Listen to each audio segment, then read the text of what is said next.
Good morning friends. খুব সকালটা সুন্দর করে শুরু করুন, আমিও সুন্দর করে শুরু করলাম।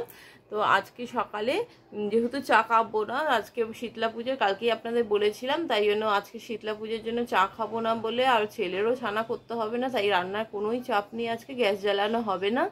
তাহলে আজকে সেই জন্য কাজের চাপও কম আছে, কারণ রান্নাটা সবটাই কালকে করে রাখা হয়েছে। সকালবেলা ভাতের মধ্যে জল ঢেলে দিয়েছি। তো এরপরে এখন অন্য অন্য ঘরের কাজগুলো করে একটু পান্তা ভাত আজকে খেতে হবে, তো তাড়াতাড়ি খেয়ে নেব। যেহেতু রান্নাটা সবটাই করা আছে, লেট করব না।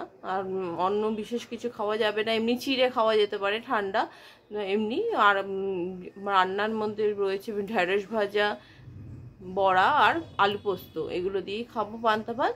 তো পুজোটা দিয়ে আসতে হবে, তারপরে আমরা খেয়ে নেবো, কারণ কুলো বিসর্জন হবে অনেক বেলায়, তো তার আগে খেয়ে নেবো। আমরা পুজোটা দিয়ে আসবো, পুজো হবে, কুলো বেরোবে তারপরে। তো আজকে বিছানাটা আমি তুলে নেবো, আজকে তো অন্য কাজের চাপ কম আছে, তাই ছেলে একটু বাবার সাথে ছাদে গেছে, তা আমি এখন বিছানাটা তুলে নিচ্ছি।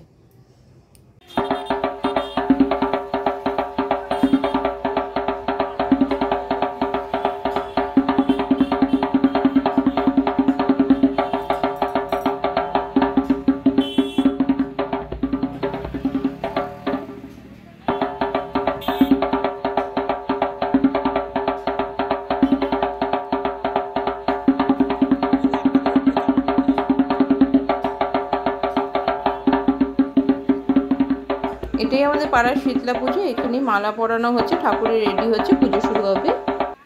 বন্ধুরা, আজকে একটু বাড়ির ছাদে এসেছি, একটা ছবি দেখানোর ছিল, আপনাদের সাথে শেয়ার করার ছিল এবং দেখাবো। তো আমাদের রিলেশনটা প্রায় 13 থেকে 14 বছর, তার মধ্যে হাজব্যান্ড এই প্রথম এই গিফটটা দিল। অন্য গিফট তো দিয়েইছে, কিন্তু এই গিফটটা সে আর্টিস্ট হয়ে কিন্তু আজকে এত বছর পরে দিল। তো আপনাদেরও দেখাচ্ছি সেটা কি। এই ছবিটা এঁকেছে, পেন্টিংটা করেছে, সেটা বিয়ের আগের রিলেশন থেকে আর এই বিয়ে হওয়ার এত বছর পরে এই প্রথম এটা করে দিল। খুব ভালো তো আমার তো লাগছে, তো আপনাদের কেমন লাগছে অবশ্যই একটা মতামত দেবেন। বন্ধুরা, দুপুরবেলা খাওয়া দাওয়া হয়ে গেছে, তো আজকে রান্না ছিল বলে খাওয়াটা হয়ে গেছে, কিন্তু তার রান্না ছিল না বলে আমি কিছু কাজ করেছি, যেমন রান্নাঘরে একটু গ্রিল বা জানলাটা অপরিষ্কার হয়েছিল, সেগুলো আমি মুছে নিয়েছি, টাইলসগুলো একটু অপরিষ্কার হয়েছিল, সেগুলোও ক্লিন করেছি। তারপরে স্নান করে, তারপরে আমাদের এখানে যেহেতু কুলো আসে না, তাই ওখানে গিয়ে একটু চাল দিয়ে আসলাম, কারণ আর ঠাকুরটাও একটু দর্শন করে আসলাম, আপনাদের সাথেও শেয়ার করব সেটা। তো এখন মালাগুলো পরাচ্ছিল আর সমস্ত পুজোর জোগাড় হচ্ছিল, কুলো তখনও ঘুরে আসলে তখন পুজো শুরু হবে। তো এটা অবধি হয়েছে, তারপরে এসে বাড়িতে খেয়ে নিয়েছি। সবাই আজকে আমরা এটাই খেয়েছি, ছেলেকেও এটাই দিয়েছি। তো আবার এরপরে একটুখানি শোবো না ঠিক, একটু মুখেও একটু স্ক্রাবিং করব, স্ক্রাবিং করে মুখটা একটু ক্লিন করব। দেখো বন্ধুরা, এখন আমি কিছু করিনি, শুধু একটা ফেস স্ক্রাবার দিয়ে আমি এইটা ইউজ করেছি, এই ফেস স্ক্রাবারটা দিয়ে স্ক্রাব করেছি। আর তার সাথে আমার অ্যালোভেরা জেল ছিল, সেটার মধ্যে একটু কিউকুম্বারের রস দিয়ে একটু ম্যাসেজ করেছি, তাতেই মুখটা অনেকটা ক্লিন এবং ফ্রেশ লাগছে। অ্যাকচুয়াল হচ্ছে এই মুখে মধ্যে এই ব্লাড সার্কুলেশনটা হওয়াটাই মেন ফ্যাক্টর, তো সেটা করেছি। আমি এবার একটা প্যাক লাগাবো, তোমাদের সাথে শেয়ার করছি। এই চারকোলের প্যাকটা একটু লাগাবো, তো লাগিয়ে তারপরে মুখটা ওয়াশ করে নেব, কিন্তু এমনিও মুখটা অনেকটা আগের থেকে ফ্রেশ লাগছে।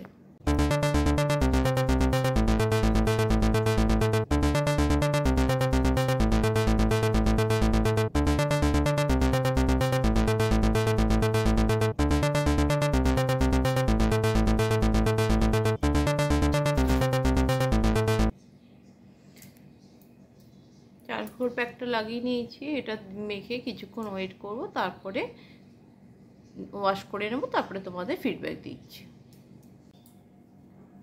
বন্ধুরা, প্যাকটাকে ধুয়ে নিয়েছি, দেখুন মুখটা কতটা ফ্রেশ লাগছে। মানে এই নর্মাল এগুলো যদি করা যায়, ফেসিয়ালে সেরকম অনেক দিন পরে করলেও কোনো অসুবিধা হয় না। তাই এইগুলো আমরা নর্মাল করে উঠতে পারি না বলেই আমরা কোনো অকেশন বা কিছু করলে চট করে আমরা ফেসিয়াল করে ফেলি, কিন্তু এগুলো যদি আমরা প্রতি সময় করি, ক্লিনজিং, টোনিং, ময়শ্চারাইজিং, স্ক্রাবিং এগুলো যদি সবসময় ঠিকঠাক করি একটু, তাহলে কিন্তু ফেসিয়াল অনেকদিন পর করলেও খুব একটা প্রবলেম হয় না। দেখুন মুখটা অনেকটা ফ্রেশ হয়ে গেছে।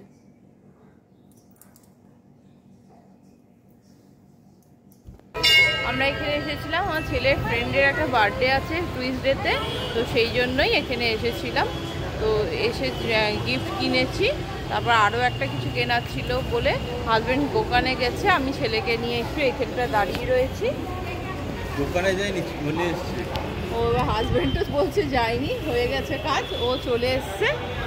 তাহলে আমরা একটু এবার যাবো একটুখানি বাইরে ঘুরে তারপরে চলে যাবো অ্যাক্রোপলিস।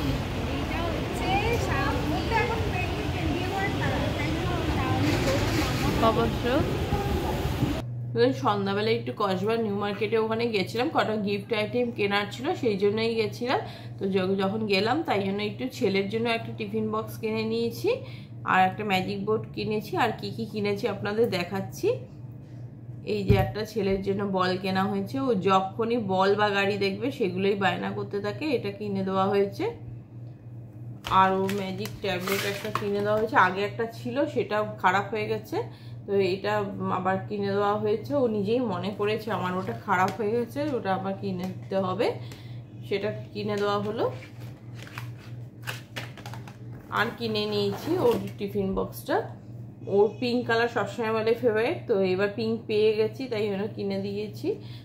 আমি ভেতরটা দেখাচ্ছি,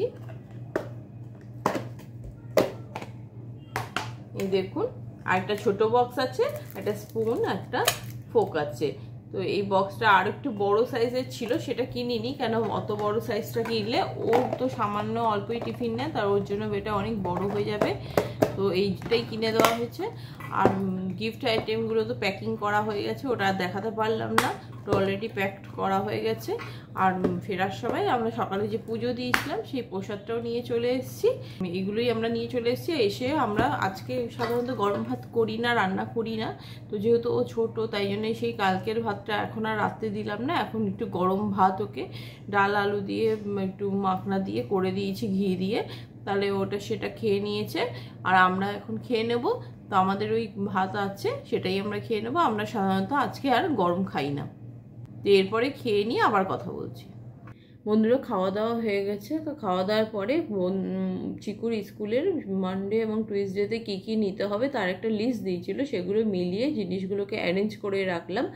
আর কিছু কিছু জিনিস বুঝতে পারলাম না, মানে ওরা কোয়ান্টিটিতে বেশি চেয়েছে কিন্তু আমাদের লিস্ট অনুযায়ী আমাদের কম এসছে, সেগুলো একটু মিলিয়ে নিলাম। তো দেখলাম এগুলো কোয়ারি করতে হবে, কি কি আসেনি সেগুলোর জন্যই মিলিয়ে নিতে হয়, এবং দুটো প্যাকেট করে রাখলাম, মানডের একটা টুইসডের একটা, সেগুলোকে ব্যাগে ভরে দিতে হবে।